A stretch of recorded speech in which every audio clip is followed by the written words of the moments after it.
Kanı kardeşimiz yaşayan bir şehidiydi. Ayaküstü olan bir şehidiydi. Yer der insanı zinetlendirmir, insan yeri zinetlendir. Bugün bu yeri, bu torpağı o zinetlendirdi. O bir etiriydi.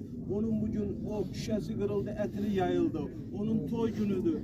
Senin toyun mübarek kardeş, sen bizim kalplerimizdesin. Allah sana rahmet eylesin. Allah rahmet eylesin sana.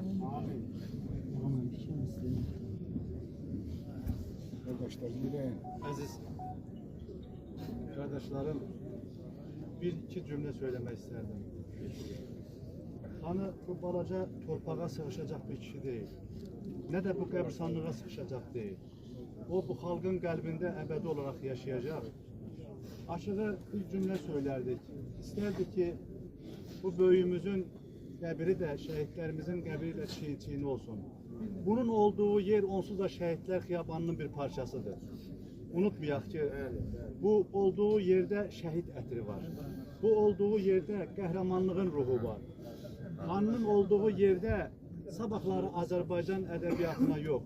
Azərbaycan xalqının minlərlə evladı xanı adını daşıyacak. Bir xanı verdik, şehitler verilmir, alınır. Birim verip biz minləri, milyonları kazanırıq. Bu kadar sevgi kazanırıq.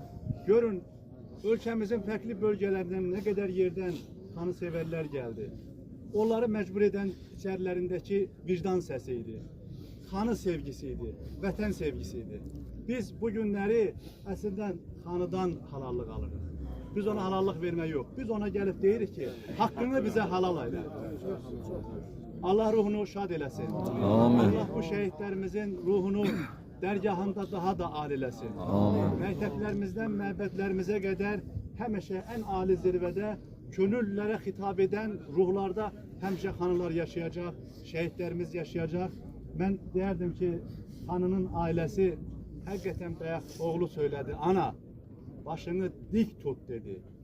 Bu uca bir kelamdır. Ana başını dik tut. Yani analar başınızı dik tutun. Millet başınızı dik tutun.